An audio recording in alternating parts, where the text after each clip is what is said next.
think that one of the reasons that having campus ministry is so important is because when you first arrive at college, and I think especially for the first 2 years, you get bombarded with the entire college scene, and it's almost like the desires of one person become contagious within the whole community on a campus. So you have it's a very confusing time, I think, for a lot of people, because it's hard to separate who you are and what you are pursuing in life and what you want to do, on every level, what classes you want to take, what you want to do on a Friday night. It's hard to separate your desires from the communal desires that just kind of consume the culture on a campus. And campus ministry seems to be a time where it's easy for people to remove themselves from that whole bombardment of desires and ideas, and to reflect on what it is that they value in their life, and to reflect on what it is they want to do, and who it is that they want to become, really. Um, and you're able to do it, and you're able to do that reflection in a community that supports you, in a community that is going through the same thing, but also that is guided by upperclassmen and the student leaders in the group, and the official the official leaders of the group. Um, and so I think that's something very useful to be able to take some time and to reflect about your faith, and to reflect about your development, and how you want your faith to play a role in your development. Because within, that's discussing your development in your faith is something that oftentimes is not part of the college atmosphere. Hmm. It's something that a lot of people avoid discussing, um, for whatever reasons, and it's a real shame, because the habits that you develop when you're 18, 19, 20 years old are oftentimes the habits that you maintain for the rest of your life. Hmm.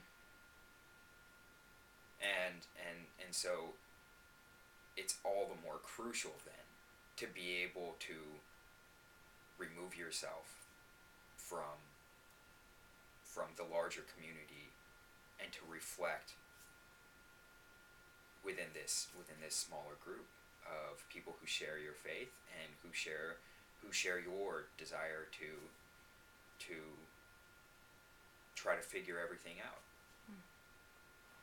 Mike, you talked about removing yourself from the larger culture for purposes of reflection, and also then, I would presume, re-engaging the culture, Mm-hmm. in your studies. So, can you talk a little bit about maybe how, being in Bible study or book studies, or having that, support of the Christian community and your faith community, how that helps you to re-engage, um, Well, the larger Princeton culture? well, like I said, these desires and ideas are something that are contagious. So when you are able to develop this base within your religious group, um, then when you go out into the larger community, and you live your life in a certain way, when you talk about when you're able to talk about whatever idea or event on campus from this founded perspective in your faith, it just in doing that, you are kind of pushing back against the tide of the larger, I guess, college atmosphere. Can you And so you're able to lead, you're able to be an example for others, mhm. for others to follow. Can you talk a little bit about, those things that you're pushing back against, because I know at different on different campuses there are different things that that sort of define the culture that makes it difficult to be a Christian on campus. What are some of the things that you found during your first year at Princeton that is sort of this tidal wave that that you find yourself in? In many circles on campus, amongst most of the students, there is a a I suppose a belief that looking at an issue from a religious perspective isn't academic enough. That it you know you that approaching a subject from the point of view of one of the sciences, or from political philosophy, or secular philosophy, those are accepted. But incorporating your beliefs into any academic discussion, say on a political issue, or whatever, isn't as legitimate in the eyes of a lot of people. So that's one of the tides that you can fight against. You can then go from your religious community into the wider community and demonstrate to others the legitimacy of incorporating beliefs into an argument on whatever issue it may be. I think another one of the cultures is the sort of cliche college student, especially freshman and sophomore years, where it's in a way expected of you to behave, and to go out on Saturday nights, and to have a couple experiences at least where you drink yourself to the point that you can't walk back to your room. A lot of you if you just walk around the campus, just walk around the campus for a little bit, and you'll hear a couple of stories at least of people, saying something like, "Oh yeah, so and so, it was a crazy night. They couldn't even make it back to their room." And it's like, okay, I personally don't really care what people do in their time, but I think that there is a pressure, whether people intend for there to be a pressure or not. There is a pressure that to fit into the larger community, there are certain things that are expected of you. And when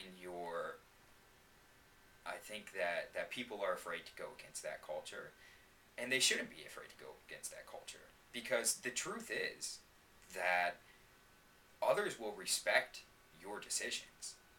It's just, it is difficult for a lot of people to make the decision not to fit into the larger culture on campus when it comes to something like that. But I've found that people will be very respectful, and when you fight against that sort of predominant culture on campus, others notice what you're doing, and others will feel more comfortable to not conform to these expectations as well, which I think is very important. And I'm not passing judgment on anyone. The only thing that I would judge is the fact that I feel like very few people are really able to make a conscious decision about what it is they want to do and who it is they want to become. And they're not able to make that conscious decision because these forces and pressures on campuses are oftentimes just consuming and take precedence over anything. So I value everyone's right to make up their mind on their own, ideally away from all of these pressures, but that's not realistic. And so making up your own mind, when you have been exposed to other ideas like those that are presented to you in a Bible study, or in Sunday worship, it gives you other opposing perspectives. It gives you another side of things, and having those opposing perspectives pushing at you at the same time, I think does free you up to a certain extent to really make up your own mind. And so you're not just blindly going to follow one or the other. Good. All right. Thank you.